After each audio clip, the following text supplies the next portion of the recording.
Bonjour à toutes et à tous, bienvenue dans ce webinaire sur le lean et les flux tirés. Ça sera présenté par Pierre-Alexandre Deloin et moi-même.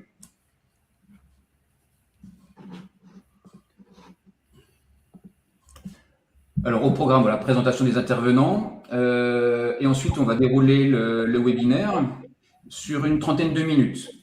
Et ensuite, pendant les 30 minutes restantes, eh bien, on sera libre cours à vos questions et on se fera un plaisir de pouvoir y répondre. Donc, moi, je suis Pierre-Alexandre Deloin. Je dirige la société Albert Deloin depuis une quinzaine d'années, même un peu plus. Alors, Albert Deloin est spécialisé depuis 89, depuis plus de 35 ans sur la mise en place d'organisations flux tirées. Notre première casquette à la création du cabinet, c'était d'accompagner les entreprises industrielles sur la mise en place de ce type de logique de pilotage des flux industriels. À l'époque, on avait comme seul outil la méthode Kanban et on développait des tableaux de bord de pilotage sur la base des GPAO et des ERP des entreprises. Devant l'absence de solutions logicielles implémentant la logique flux tiré, nous avons démarré à partir de 1992 le développement d'un certain nombre de logiciels, d'une gamme de logiciels complète qui aujourd'hui est composée de 6 outils. Le premier outil, c'est AD6Diag. Il va permettre d'accompagner la décision de passer ou non au flux tiré. Ensuite, on a 2 outils qui sont des outils Kanban. Donc, un outil qui s'appelle AD6 Kanban Edit qui permet de supporter un Kanban manuel. L'outil AD6 e-Kanban qui permet d'implémenter un Kanban électronique dans l'entreprise. Ensuite, AD6 flux tiré et planification qui sont des outils qu'on pourrait appeler des APS qui se connectent sur le système d'information de l'entreprise pour implémenter ce type de logique de pilotage. Et ensuite AD6 KPI qui va exploiter en fait les données récoltées par AD6 flux tiré et AD6 planification pour calculer, présenter et suivre un certain nombre de KPI de la supply chain. Voilà. Je redonne la main à Jérôme. Merci Pierre-Alexandre. Et donc, je suis Jérôme Vilquet, donc fondateur d'Exode Consulting, conférencier, consultant et également formateur. Alors, Exode Consulting, voilà, notre ADN, en fait, c'est le côté pragmatique. Nous sommes des gens de terrain et nous réalisons avec vous, avec vos équipes, sur votre propre terrain, la mise en place des différents sujets d'amélioration. Et un leitmotiv aussi, c'est la transmission. C'est-à-dire que nous, notre objectif, c'est pas de rester éternellement chez vous, c'est de pouvoir transmettre les connaissances, transmettre les compétences de manière à pouvoir garantir votre autonomie et que vous puissiez réaliser ensuite seul les chantiers. Un engagement aussi humain qui est très fort, puisque nous travaillons essentiellement en équipe, en groupe, avec votre personnel, avec vos acteurs. Alors, nous avons une expertise déjà relativement longue. Voilà, moi, j'ai commencé le Lean Management et le Six Sigma il y a un peu plus de 20 ans maintenant. Et on est vraiment très attaché aussi à l'amélioration continue et à la culture de l'amélioration continue. On a l'habitude de dire, voilà, chouette, un problème. Donc, être positif face aux problèmes et pouvoir les corriger en permanence.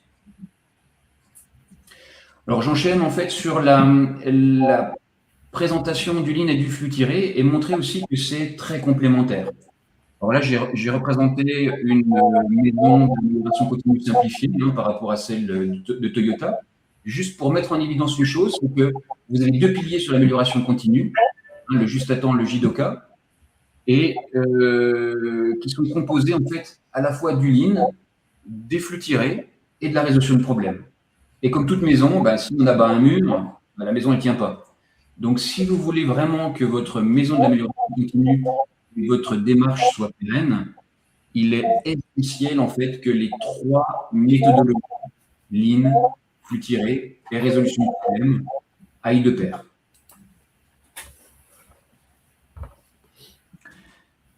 Pierre-Alexandre, Donc, juste pour continuer sur les deux approches, la complémentarité des deux approches, chacun, que ce soit on va dire les flux tirés ou le lean et la résolution de problèmes, vont adresser un périmètre en particulier. Les flux tirés, ça va être un outil qui va permettre de mettre en place une logique, un mode de pilotage de vos flux industriels. Donc, c'est de l'organisation et on va plutôt s'intéresser aux flux d'informations. Donc, il y a les flux tirés. Aujourd'hui, un certain nombre d'outils les ont énormément développés. Et ils adressent aujourd'hui l'ensemble du périmètre de ce qu'on attend en fait d'un outil de pilotage de la supply chain. C'est-à-dire, on a l'exécution, planification, supervision et SNOP. À noter, et là c'est important, c'est là qu'on va faire le lien en fait avec la partie Lean.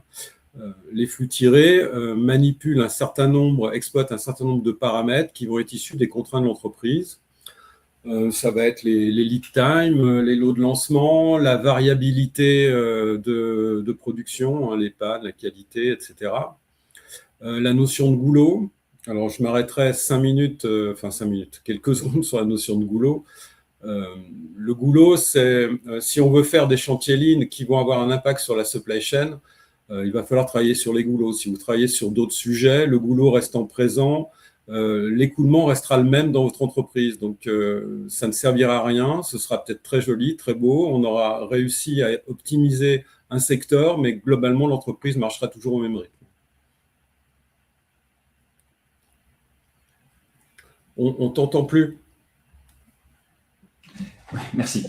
Et en complément, donc nous, on met en place tous les outils Lean et les méthodes de résolution de problèmes, et notamment pour aider aussi les flux tirés. Et je vous ai ici cité les 3 exemples clés qui vont permettre en fait aux flux tirés d'être améliorés aussi grâce au Lean. Et le Lean va aussi améliorer le flux tiré. Et notamment les temps de changement qui vont impacter les tailles de l'eau, les gaspillages qui vont impacter les temps d'écoulement et l'amélioration du TRS. On va parler de fiabilité machine et d'amélioration de la qualité qui, eux, vont impacter la notion de risque.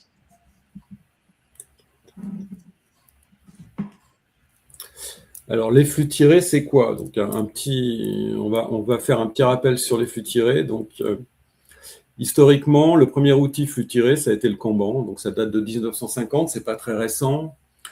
Ensuite, Albert Deloin, à partir de 1992, commençait à développer sa propre logique flux tiré, qui était issue en fait du Kanban, donc on a appelé PFP6. À partir des années 2000, il y a eu l'apparition du Kanban électronique, qui permettait de résoudre un certain nombre, on va dire, de limites du Kanban manuel. Et puis à partir de 2010, il y a eu l'apparition du DDMRP, qui a permis en fait de mettre un focus sur ces outils et qui a eu un apport important sur sa démocratisation et son déploiement dans l'industrie. Voilà. Une chose aussi qu'on pourrait rajouter, Pierre-Alexandre, c'est qu'en fait, toutes ces méthodologies, hein, quelles qu'elles soient, que ce soit les Kanban des années 50 ou bien les solutions up-to-date actuelles, elles utilisent toutes en fait les mêmes paramètres et implémentent les mêmes principes. On va d'ailleurs les présenter par la suite. Donc, le flux tiré, c'est quoi? On va démystifier le flux tiré. Le flux tiré, c'est ni plus ni moins un recomplètement de stock. Chacun fait du flux tiré à sa maison. Vous avez des boîtes de sucre, vous entamez la dernière boîte de sucre, vous allez naturellement aller en acheter à l'épicerie ou au supermarché. Dans les pharmacies, si vous avez pu observer les tiroirs dans lesquels on va trouver du paracétamol, par exemple, on va pouvoir remarquer qu'il y a des intercalaires. Quand l'intercalaire est atteinte, à ce moment-là, le pharmacien va repasser commande de paracétamol. Et après, il y a plein d'autres exemples. Le McDonald's, au moment du coup de feu à midi, les cheeseburgers, il y a aussi une intercalaire. Quand on atteint l'intercalaire, il relance une série de fabrication de cheeseburgers. Voilà. Ça, c'est du flux tiré. On complète un stock. Alors, les différents paramètres flux tirés, qui sont les mêmes paramètres pour les différentes méthodes flux tirés qu'on a présentées jusque-là, c'est-à-dire Kanban, DDMRP ou PFP6, il y a un paramètre qui va être la consommation moyenne journalière, c'est-à-dire à quel rythme l'entreprise travaille à l'instant T. C'est-à-dire c'est le rythme de consommation d'un article A, le rythme de consommation d'un article B, etc., etc. Ensuite, pour chacun de ces articles, on va avoir un lot économique, c'est-à-dire par combien on les fabrique dans l'entreprise, par combien on les approvisionne chez son fournisseur. Ensuite, on va avoir le délai. Sous quel délai le fournisseur va-t-il me livrer? Sous quel délai l'atelier, la ligne de production est-elle capable de répondre à mon besoin de X pièces? Voilà, c'est ce qu'on appelle le lead time. Ensuite, la consommation des pièces, ou alors la variabilité de production, etc., impose de positionner des sécurités. Donc, si on prend par exemple une sécurité qui va être liée, la partie qui va être liée à la consommation, on va s'intéresser à la variabilité de la demande. Si la variabilité de la demande est stable, la sécurité sera faible. Si la variabilité de la demande est importante, la sécurité sera plus importante. Tout simplement. Donc, on voit déjà apparaître les principaux paramètres de gestion d'une supply chain au flux tiré. Alors, comment ces paramètres sont-ils exploités? La zone rouge va être la sécurité exprimée en pièces. La zone jaune, ça va être le délai exprimé en pièces. Et la zone verte, ça représente le lot économique, c'est-à-dire par combien on fabrique, par combien on approvisionne. La zone jaune, pour l'exprimer en pièces, c'est simple, on prend le délai, si c'est 10 jours multiplié par ma CMJ qui est de 10, par exemple, mon délai sera de 100 pièces. Si demain ma CMJ passe à 200, ce sera 200, etc., etc., etc. Donc, comment ça fonctionne? On va prendre la courbe du niveau de stock. Quand votre niveau de stock va atteindre le haut de la zone jaune, il vous reste en stock de quoi attendre la livraison de votre atelier ou de quoi attendre la livraison de votre fournisseur, la zone rouge étant là pour pouvoir répondre à la variabilité de la demande durant cette période. Donc, quand on atteint la zone jaune, à ce moment-là, une proposition de lancement apparaît, ou alors les Kanban, vous avez atteint la limite d'engagement de votre application Kanban et vous relancez. Donc, si on exploite ces paramètres, on s'aperçoit qu'on va avoir un stock moyen qui peut être calculé avec les paramètres. Comment fait-on? Donc, la zone jaune, c'est le délai plus la sécurité. Le stock minimum théorique, ça va être votre sécurité, c'est-à-dire la zone rouge qu'on appelle SM. Le stock maxi, ça va être votre sécurité plus le lot qu'on vient de vous livrer, c'est-à-dire ma sécurité plus mon lot. Donc, on a un stock moyen qui va être ma sécurité plus mon lot divisé par 2.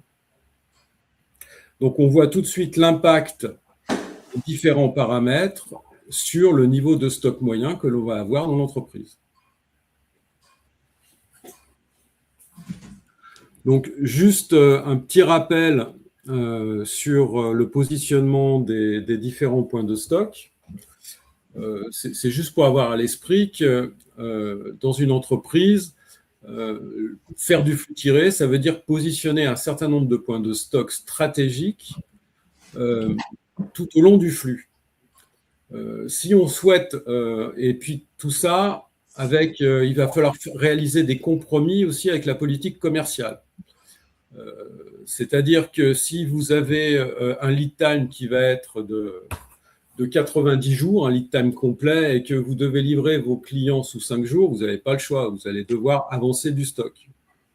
Donc, dans l'exemple numéro 1 où on a mis un stock de produits finis, dans ce cas, on a décidé de piloter un stock sur les produits finis. Dans ce cas-là, on va être capable de livrer nos clients sous 1 à 2 jours. Si on a une production où on va avoir des produits finis, une variété de produits finis très grande et qu'on est incapable de tenir sur stock parce que ça représenterait un niveau de stock très très important. Par contre, on est capable de stocker des composants, on va être dans cette configuration-là, capable de livrer nos clients sous le délai d'expédition plus le délai d'assemblage, en l'occurrence une semaine. Et plus on remonte le point de stock vers l'amont, plus le délai de livraison sera important. Si on prend quelques exemples de clients, nous, on a des clients qui vont avoir... J'étais sur la précédente, pardon, Jérôme. Nous, on a des clients qui sont dans l'électronique avec une forte variété d'assemblage de produits finis, avec une politique commerciale qui consiste à livrer les clients sous 5 jours. Dans ce cas-là, chez eux, on a pris la décision de piloter des stocks de composants. On n'a pas le choix. Si on a des clients qui font des produits, par exemple des fenêtres, des stores et pourquoi pas des portails, donc on a des produits qui sont configurés pour les clients, le flux tiré va commencer sur les étapes amont, de la même manière, qui consiste principalement à avoir en stock l'ensemble des produits approvisionnés qui permettent de constituer le portail, le store ou la fenêtre. Voilà. Donc certains vont se poser la question, quelle est la différence entre flux poussé et principalement MRP et le flux tiré? La première grande différence va être que les flux poussés, donc le MRP, nécessitent pour fonctionner de couvrir l'ensemble du lead time, c'est-à-dire tous les délais jusqu'au délai d'approvisionnement chez les fournisseurs. Aujourd'hui, le carnet de commandes ferme, l'horizon de carnet de commandes ferme est bien inférieur à ce lead time complet. Donc, on est obligé de le compléter avec des prévisions. Donc, les prévisions aujourd'hui, si on travaille en flux poussé en MRP, servent à déclencher des besoins chez les fournisseurs et même à déclencher des lancements en production. En flux tiré, on va exploiter aussi, pourquoi pas, des prévisions, mais les lancements vont être réalisés sur la réalité des consommations et sur la réalité des demandes réelles. Les prévisions vont servir à dimensionner les différents points de stock stratégiques ou les différents buffers qu'on a positionnés tout au long des flux de production. Donc ça, c'est vraiment la différence fondamentale. C'est-à-dire qu'en MRP, la prévision va déclencher. En flux tiré, la prévision va dimensionner. Donc, elle ne va pas déclencher. Ensuite, quand on fait du flux tiré, on va s'intéresser à la variabilité de la demande pour pouvoir dimensionner correctement la zone rouge, donc la sécurité. De la même manière, on va s'intéresser à la fiabilité des délais d'approvisionnement, par exemple, pour fiabiliser, en tout cas pour dimensionner aussi une sécurité qui peut être liée à la fiabilité au taux de service des fournisseurs. Et au final, le rôle du planificateur va être très, très différent. Aujourd'hui, un planificateur qui va fonctionner en MRP va avoir tout un tas d'alertes. L'ensemble des articles ont le même niveau de priorité. Et puis, il y a un énorme travail quotidien de planification et de replanification parce que la vérité de la veille n'est pas celle du lendemain. Alors, quand on va travailler en flux tiré, on va s'apercevoir qu'on a une planification qui est stable, qui est très mécanique, et on va pouvoir traiter en fait les vraies urgences. C'est-à-dire que les vraies urgences, c'est quoi? J'ai une commande exceptionnelle qui arrive, j'ai une machine qui tombe en panne, j'ai un fournisseur qui me livre des produits pour lesquels il y a un vrai problème qualité, etc. etc. Aujourd'hui, en flux poussé, tout est urgent.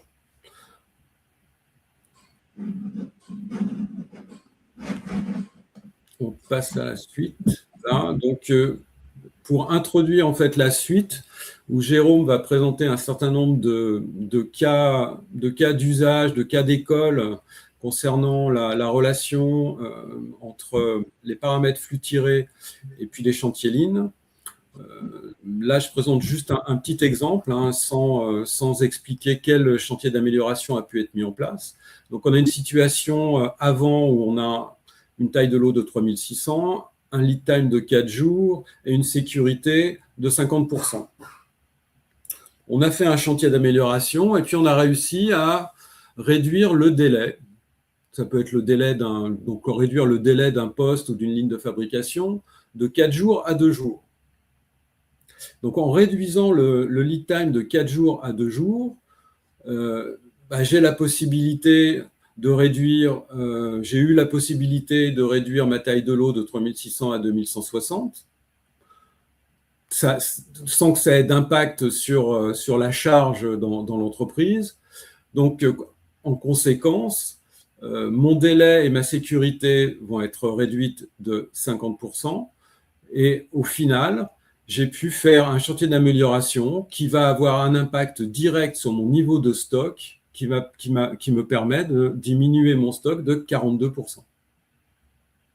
Donc maintenant, on va faire des liens très concrets entre des chantiers et les différents paramètres des flux tirés et leur impact sur les stocks et donc sur la performance de l'entreprise. Voilà, et c'est là justement où le Lean va venir renforcer toute la démarche flux tiré. Alors, par exemple, le SMED, hein, c'est la réduction des temps de changement de série, va avoir un impact direct aussi sur les tailles de lot économiques. Alors, je vous décris ici l'exemple d'un chantier SMED qui se déroule typiquement sur 3 à 5 jours. Donc, on commence toujours par définir le périmètre et puis voilà, les prérequis, hein, c'est la formation des différentes personnes. Et ensuite, on va sur le terrain faire une campagne de mesure, ce qu'on appelle une analyse de déroulement, de manière à pouvoir identifier chaque opération et la durée de chaque opération. Et ça va nous permettre en fait de pouvoir rentrer dans une analyse de manière à pouvoir découvrir les étapes qui sont à non-valeur ajoutée, qu'on va éliminer. Et puis, on va aussi se poser la question avec vos gestionnaires, avec vos agents, avec vos opérateurs, comment on pourrait en fait externaliser certaines opérations qui sont faites pendant le changement aujourd'hui. Peut-être qu'on pourrait les faire en préparation. Et puis, on va tâcher aussi de trouver tout un tas de solutions pour simplifier chacune des opérations restantes. Et toujours dans le chantier, on va établir un plan d'action et on va essayer de mettre en œuvre pendant le chantier, pendant les 5 jours, à peu près 80% des actions qui ont été identifiées, de manière à ce que, à la fin du chantier, on ait déjà des résultats tangibles et qu'on soit capable de bien maîtriser le changement. Et on utilise, chez XUP Consulting, on utilise systématiquement le management visuel, la supervision active, pour piloter les 20% d'actions restantes, pour pouvoir aussi piloter la montée en compétences des différents agents avec le nouveau standard. Et puis, on va aussi utiliser la supervision active pour mettre sous surveillance les indicateurs et pouvoir déceler le moindre écart, le moindre anomalie, toujours dans un souci d'amélioration continue. Alors, quelques exemples d'avantages, hein, c'est que si jamais on arrive à diviser, par exemple, par 2 la durée de changement de série, eh bien, on va avoir un impact direct en fait sur la taille de lot économique. Plus je vais changer rapidement le passage d'un lot à l'autre, et moins la durée du lot économique sera bonne. Et c'est proportionnel, ou inversement proportionnel. Et comme on réduit la taille de lot par 2, eh bien, on peut aussi augmenter réduire de 2 le temps d'économie, puisqu'on va augmenter la flexibilité de l'entreprise pour répondre à une demande particulière. Et la sécurité est directement proportionnelle également au lead time.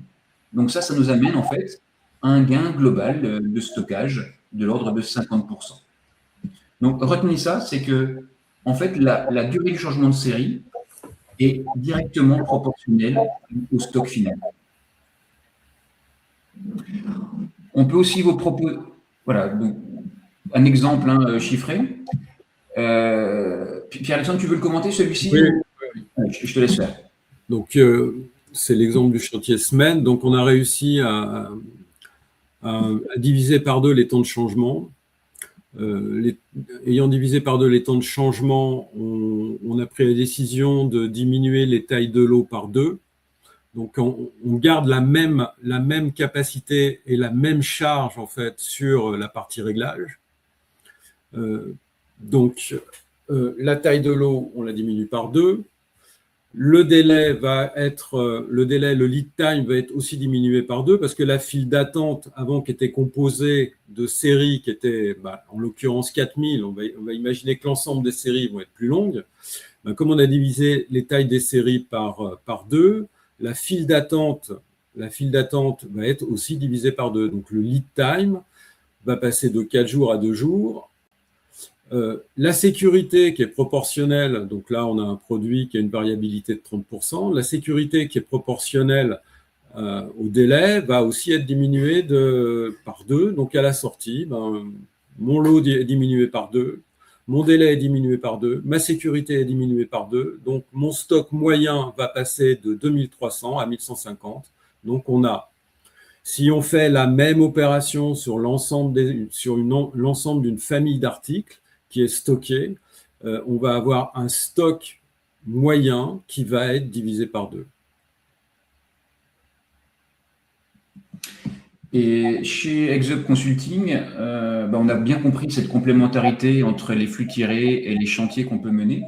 Et c'est pour ça qu'on va inclure dans les chantiers semaines notamment des gestionnaires de stock, des gens qui font l'ordonnancement, de manière à pouvoir intégrer les modifications qu'on fait sur le terrain sur la planification et gérer les impacts positifs que ça peut avoir là-dessus.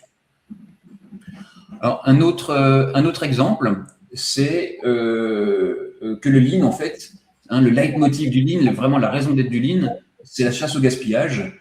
Et quand on chasse les gaspillages, on va avoir un impact direct, en fait, sur le temps d'écoulement. Si on passe moins de temps ou si on réduit les opérations à non-valeur ajoutée, eh bien, on va améliorer le service client et les délais. Alors, je rappelle ici les 7 gaspillages. Donc, c'est les transports, les inventaires, donc les stocks, les mouvements, les gestions utiles, les attentes, la surproduction, la surqualité, et puis aussi les défauts, la qualité. Je rappelle aussi, c'est que les MUDA, les 7 gaspillages ne sont pas seuls. On parle aussi de MORI, c'est les déséquilibres entre charge-capacité qui vont mettre sous stress vos compagnons. Et en dernier, les MURA, c'est la réduction de la variabilité de la demande. C'est comment lisser et avoir une charge plus ou moins stable à l'intérieur de votre entreprise. Et ça, c'est 3 points sur lesquels, en ligne, eh bien, on va agir avec vos équipes. Alors, je vous ai mis ici l'exemple d'une VSM. Pourquoi la VSM? Parce que c'est un des outils rêvés pour pouvoir mesurer justement ce fameux temps d'écoulement qu'on voit apparaître en bas à droite. Et on va tâcher dans le Lean de pouvoir réduire en fait, non pas le temps à valeur ajoutée. On ne va pas chercher à augmenter dans un premier temps la productivité. Nous, ce qu'on va essayer de chercher, c'est comment réduire les temps d'écoulement. Et notamment en analysant la VSM et en identifiant tous les macro-gaspillages qu'on va pouvoir trouver sur le flux. Alors ici, sur cet exemple anonymisé, on en trouve quand même déjà un bon paquet. Et chaque flash jaune, ça va être un chantier d'amélioration qui va conduire en fait à réduire progressivement les encours, les risques de surproduction, va éliminer les goulots dont a parlé Pierre-Alexandre en introduction, de manière à passer ici dans ce cas de 19-20 jours de temps d'écoulement à peut-être une dizaine, voire moins. Alors, j'ai un très bel exemple dans une entreprise au nord de la Suisse où le temps d'écoulement est passé de 42 jours à 5, voilà, en l'espace d'une année. Alors, retenez aussi cet ordre de grandeur, c'est que si on arrive à réduire par 2 le temps d'écoulement, eh bien, bien évidemment, le lead time qu'on prend en compte dans les calculs de flux tirés va être réduit de 50%. Et de nouveau, comme tout à l'heure, la sécurité, est directement proportionnel au temps d'écoulement. Donc, on va aussi gagner sur ce tableau-là. Et au final, en réduisant la zone rouge, hein, la zone de sécurité, on arrive à économiser de l'ordre de 15-20% du stock moyen. Alors pareil, hein, Pierre-Alexandre, je te laisse commenter au-delà du seul gain de stock, il faut quand même avoir à l'esprit qu'en réduisant le délai, on va gagner énormément en réactivité, en qualité pour les clients, en fait. Donc, il y a effectivement un impact directement sur le niveau de stock. Donc, si on prend l'exemple qui est ici, donc on voit le lot économique ne bouge pas et il y a juste la zone jaune et la zone rouge qui vont diminuer. Donc, ça nous fait un impact de 17% en l'occurrence. Il faut aussi avoir à l'esprit que on aurait un lot de 6000, le gain ne serait pas de 17%, il serait de 5 à 6%. Donc, il faut aussi avoir à l'esprit que l'exploitation des paramètres peut vous permettre de prioriser les chantiers. C'est-à-dire que si le gain est faible, vous allez pouvoir mesurer en amont. Vous allez définir un chantier, vous allez avoir une cible pour ce chantier d'optimisation, d'amélioration. Et l'utilisation des paramètres va vous permettre de mesurer aussi l'intérêt de ce chantier sur notamment la partie stock. Donc, ça peut aussi vous aider à prioriser vos différents chantiers. Donc là, en l'occurrence, on a un gain de 17% parce que le lot de lancement est de 2000. Alors là aussi, hein, ce qui est important pour nous chez Exode Consulting, c'est d'associer toujours les gestionnaires. C'est-à-dire qu'à chaque fois qu'on fait un chantier pour éliminer le gaspillage ou pour réduire un gaspillage, qui peut avoir un impact conséquent sur les flux tirés, on inclut là aussi, hein, on fait un petit point régulier avec les gestionnaires de stock, avec les planificateurs, avec les ordonnanceurs, de manière à intégrer ces améliorations.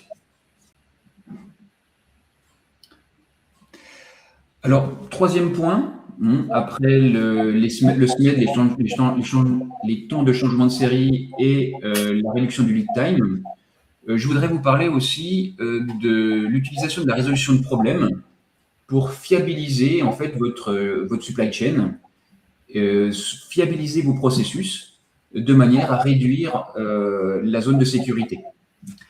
Alors, je vous ai mis ici la maison Toyota un petit peu plus complète où j'ai développé la partie du JIDOKA, la maîtrise des procédés. Et on va faire un focus dans les slides qui vont arriver sur l'amélioration de la qualité et ensuite l'amélioration des risques de panne que vous pourrez avoir dans votre entreprise, notamment avec le troisième pilier, la gestion autonome, et le quatrième, les améliorations focalisées, et également le cinquième avec la planification de la maintenance. Alors, je reprends ici le schéma du TRS. Alors, je ne l'ai pas nommé ainsi, mais c'est du TRS. Hein, pour rappel, le TRS, c'est le taux de rendement synthétique. C'est le rapport que vous avez entre le temps utile, ici en vert, et le temps brut de fonctionnement, hein, la deuxième ligne de ce schéma. Alors, habituellement, dans les entreprises, on utilise le TRS, l'amélioration du TRS, pour améliorer la productivité. Et effectivement, c'est très, très utile pour ça. On conçoit bien que si on améliore la maintenance planifiée, si on réalise des améliorations focalisées sur vos équipements, eh bien, on va réduire le taux de panne et donc on va augmenter la productivité. Et tout comme l'automaintenance. L'automaintenance va essentiellement agir sur tout ce qui est micro-arrêt, ralentissement, petites anomalies insignifiantes, mais des milliers d'anomalies insignifiantes ont un impact conséquent. Donc, on comprend bien que là aussi, on va augmenter en productivité. Mais ce qu'il faut bien comprendre par rapport au flux tiré, c'est que on va fiabiliser la chaîne logistique. Et en fiabilisant la chaîne logistique, on va réduire les risques.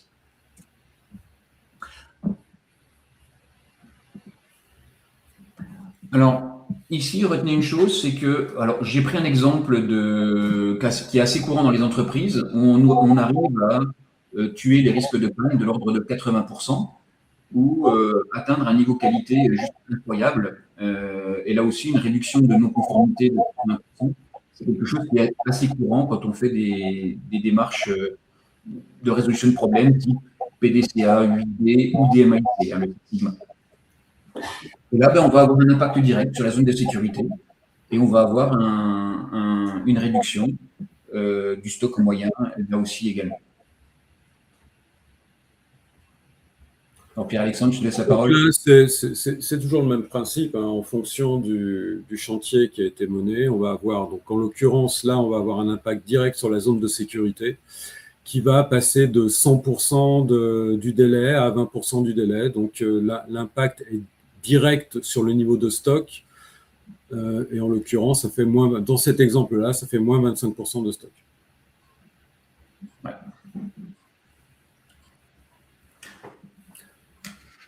Alors, les enjeux liés à l'association des flux tirés et du lean sont les suivants.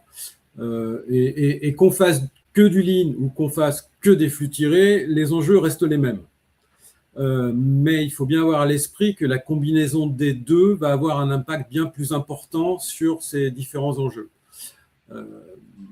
Donc, le fait d'avoir mené à la fois la mise en place des flux tirés et mener des chantiers lean va avoir pour impact direct une fiabilisation et une réduction des délais clients. Et aussi, bien entendu, une amélioration substantielle de la qualité des produits, donc proche de 100% en l'occurrence. Donc, tout ça, ce sont des facteurs qui permettent de fidéliser la clientèle et de prendre de nouvelles parts de marché.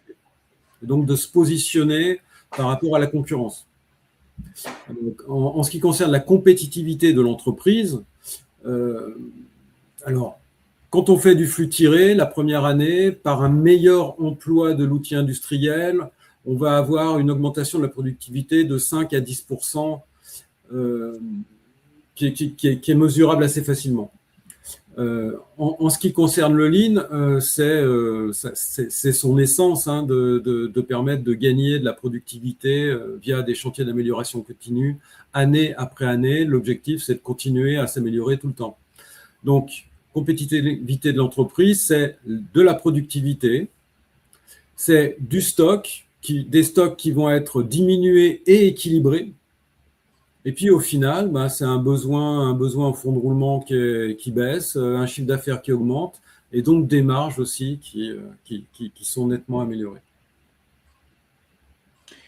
Et voilà, pour recompléter, alors tu l'as déjà dit, mais j'insiste là-dessus, c'est que la complémentarité qu'on peut avoir entre le lean, la résolution de problèmes et les flux tirés, c'est véritablement un game changer pour les entreprises. Et c'est un cas unique en fait où on va réussir à optimiser votre chaîne logistique et aider l'ensemble de votre chaîne logistique grâce aussi à l'amélioration de vos procédés à l'intérieur de votre flux.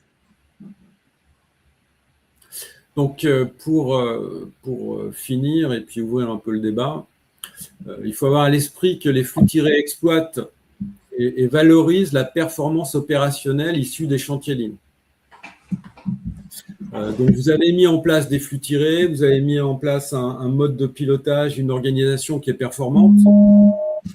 Mais si vous voulez continuer à progresser, améliorer cette organisation, ce n'est pas l'organisation qu'il va falloir changer, mais il va falloir changer la performance de votre outil industriel. Et donc, pour améliorer, pour continuer à avoir une performance qui est en progression constante, c'est le lean qui va vous permettre de le faire. Les flux tirés vont vous aider à prioriser les différentes actions, mais c'est le lean qui va vous permettre, dans la durée, de continuer année après année, de vous améliorer. Et le flux tiré va vous aider à en tirer le meilleur parti. Voilà, donc mener des chantiers lean, mettre en place des flux tirés, donc atteindre une excellence, avoir une stratégie d'excellence opérationnelle va permettre, au sens un peu plus large, si on parle de la France, de renforcer et développer l'industrie dans notre pays. Voilà. Voilà, tout en maîtrisant les coûts. Alors, pour toutes ces raisons-là, voilà, c'est pour ça que Exop Consulting a choisi déjà depuis de nombreuses années de travailler main dans la main avec la société de loin, hein, avec Pierre-Alexandre notamment, de manière à pouvoir aider encore mieux ses clients et profiter pleinement en fait, de toutes les améliorations qu'on peut faire de notre côté en ligne en résolution de problèmes et apporter une solution vraiment complète et jusqu'au boutiste de l'amélioration. Donc voilà. Donc là, si vous avez des questions, n'hésitez pas à les noter dans le chat, notez vos commentaires. Alors, juste un point aussi, c'est que ce webinaire est déjà disponible en fait sur notre chaîne, sur nos chaînes YouTube, et il y a un replay aussi qui sera accessible sur LinkedIn. Voilà, je crois qu'il vous sera adressé par email, j'imagine. Okay.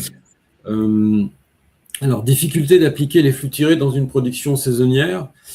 Il n'y a pas de difficulté particulière. Nous, on a travaillé et on travaille avec des entreprises qui ont sur une partie de leur production une activité qui est saisonnière.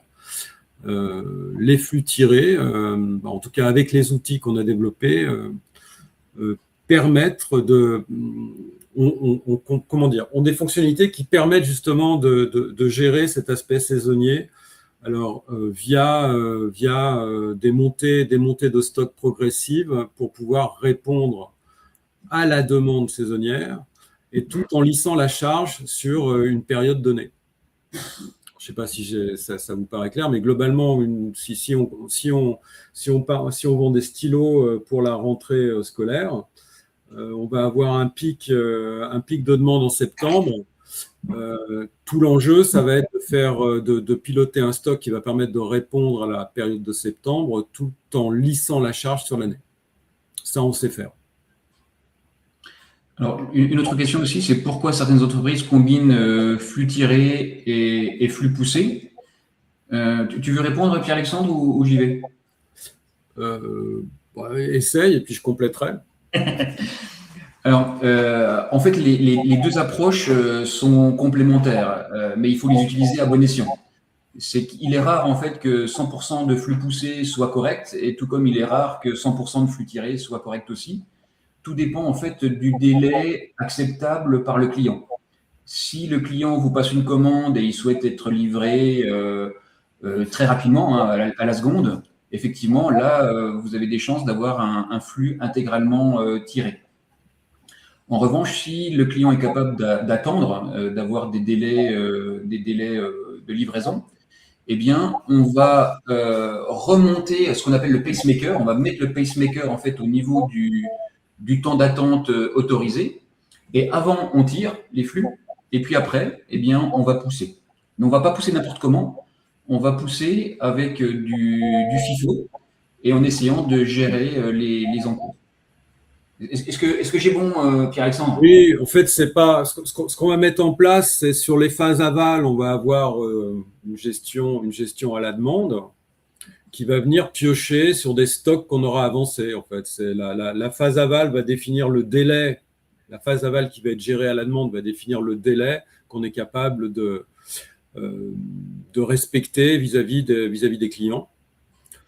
Si on doit livrer, comme tu disais, sur stock, c'est-à-dire que les clients sont très impatients et que le délai demandé, le délai du marché est très court, on n'a pas le choix. Il va falloir piloter des stocks de produits finis.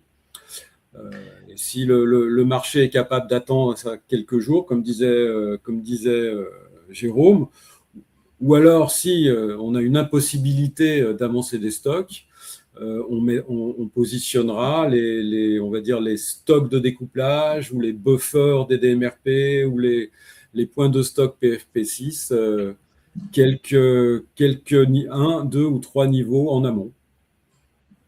Voilà. Donc, mais je viens avoir à l'esprit je tâcherai de mettre en commentaire sur LinkedIn un exemple de VSM futur où on voit très clairement la position du pacemaker. Il y aura un petit symbole avec un cœur. Et vous verrez qu'avant, on va tirer le flux. Et puis après ce pacemaker, on va gérer la supply en flux poussé notamment en FIFO. Ok. A priori, il n'y a plus de questions. Alors voilà, on est bien évidemment attentif à toutes vos questions, donc n'hésitez surtout pas à les poser. Alors, attendez, quel levier pour faire passer en futur qui ne veut pas changer ses habitudes? Alors là, c'est les freins au changement. Je pense que dans ce cas-là, il faut faire un peu on va dire, de formation ou de jeux en amont qui permettent de mesurer l'impact des flux tirés. Donc, il faut travailler le terrain en amont de lancer un chantier de passage en flux tiré. Ça, c'est des choses qu'on fait avec Jérôme, ou sur une demi-journée, on vient dans une entreprise, et puis on fait un certain nombre de jeux qui nous amènent on fonctionne en flux tiré, en flux poussé, ensuite on fonctionne en flux tiré, et les personnes qui sont autour de la table mesurent tout de suite l'intérêt des flux tirés et la facilité d'utilisation des flux tirés au quotidien. Et pour compléter leur puissance aussi. Et pour compléter les jeux, donc on a des jeux qui sont adaptés à tout niveau. On a des jeux très opérationnels avec les acteurs terrain, et puis on a des jeux qui sont très orientés finance, direction et décideurs. Et pour compléter aussi la notion de réticence, ce que j'ai noté aussi chez de nombreux de mes clients, c'est que en fait ils sont persuadés déjà de faire des flux tirés parce qu'ils répondent à des demandes clients. Et en fait, comme ils sont persuadés de faire déjà du flux tiré, ils n'y passent pas réellement par méconnaissance. En fait. Et c'est là où les explications par le jeu permettent vraiment de découvrir les vraies différences et de prendre conscience que finalement, ce qu'on faisait dans le passé, c'est pas des flux tirés, c'était des flux poussés, et qu'il y a des opportunités qui se dégagent avec ça. Oui, donc travailler à la demande, à la commande, n'est pas faire du flux tiré. Pas forcément. Ça peut, mais dans beaucoup de cas, non.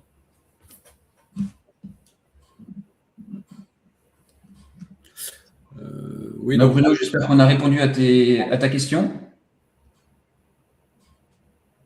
Voilà, n'hésitez pas, on est là, on est à votre disposition. Si vous avez des questions qui vous viennent à l'esprit plus tard, n'hésitez pas à nous les poser directement sur LinkedIn, par chat ou en envoyant un message.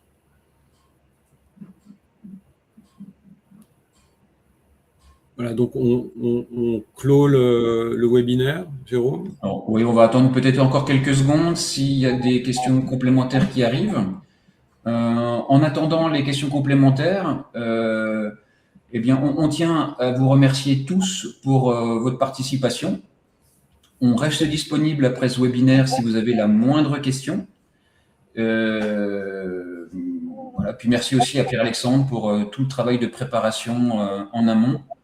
Et Anne-Claire aussi qui a beaucoup travaillé sur le sujet avec nous. Écoutez, merci beaucoup pour vos remerciements pour le webinaire. Donc, je salue toutes les personnes qui ont participé. Et n'hésitez pas à nous poser des questions directement par message sur LinkedIn ou par mail, ou que sais-je. Voilà. Donc, je souhaite une très bonne journée à tout le monde. Merci Jérôme. Merci. Au revoir à tous. Au revoir, à bientôt. Merci. Au revoir.